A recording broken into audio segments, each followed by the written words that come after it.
There's a new vaccine that came out about 2 years ago called Gardasil against a particular virus which seems to trigger cervical cancer, at least a lot of the cervical cancer. It's very expensive. It's $400 cost. It's the human papilloma virus. That's right. We do not know how long it's going to work. We do not know if it's going to work.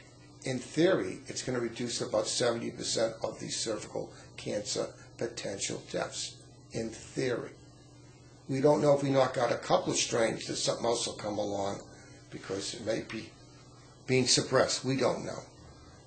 We're not against vaccination. We're against giving new things till we know it's safe. Is that a reasonable? I would agree with you, yes. I would agree with you.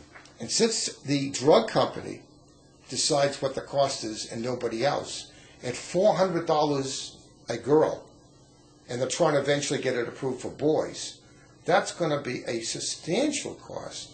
And if they could immunize every boy and girl, there's an article in the Times that said that could raise the cost of that one vaccine to $10 billion a year. That's probably more than any drug I've heard that's on the market today. That's quite a bit. Right now it's at $1 billion. Yes, and they're expecting us to immunize from age 9 to 26. And well, they want to go beyond 26. They do. They want to get it approved for now that 26 to 40 range. And believe it or not, I have a lot of women who come in, the mothers say, why can't I get the vaccine, you know? And they want to get the vaccine. Why is it limited to only up to 26? So there's a lot of advertising that goes into it, but we are hearing more and more every day that there are side effects. This is a worldwide vaccine. It's distributed worldwide, and a lot of times we don't hear a lot of the stories that are going on in Europe and other parts of the world. But well, right now, according to the Times article, they think there's a potential of 20 linked deaths. It may not be the vaccine, but it seemed at the time it was given, within a short period of time, a stroke-like reaction or something similar, and there was a death. And so it was the only thing that was done at the time. There was a great concern it could have been linked to deaths.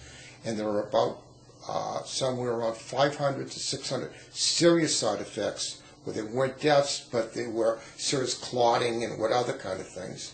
And I understand a lot of kids, when they got the vaccine, fainted. Now, we do know sometimes you have fear of getting a vaccine and you can get lightheaded and you can faint. But how many times that happened in your practice? Thank God it hasn't happened. Oh, wait a minute. You've been in practice a substantial number of years. Yes. I can think of twice, and you could say no.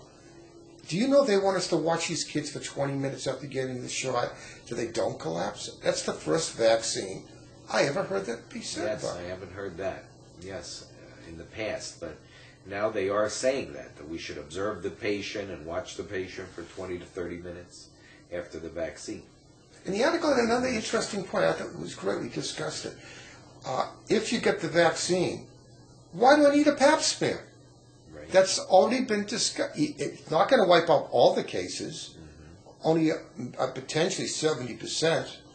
And the kids, or the adults, I should say, who got cervical cancer were usually the ones who didn't get a pap smear for 10 years, and lo and behold, there it is, and they are not that high risk to die from cervical cancer.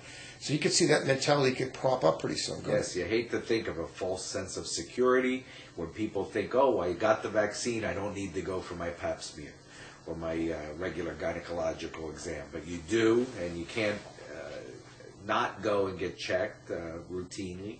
And but you could see that happening where people feel that they had the vaccine and they can't get the cancer. But so in other words, the cost of the vaccine is going to add potentially up to $10 billion to the healthcare system, and someone has to pay for it.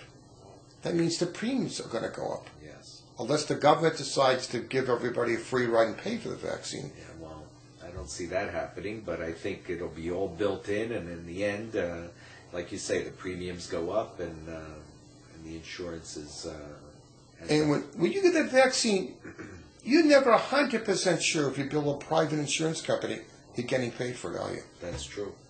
And many, many times we haven't been reimbursed, and it's a problem. It is. So in other words, there's a big cost factor. We do not know if it's going to also create a group of individuals that think, I am not going to need a pap smear because I got the vaccine. So that might potentially make 30% of women at high risk to get it and maybe not get checked for that 10-year period. So there's a negative with a positive. So we agree that we're not against vaccinating. We're against new vaccines being mandated.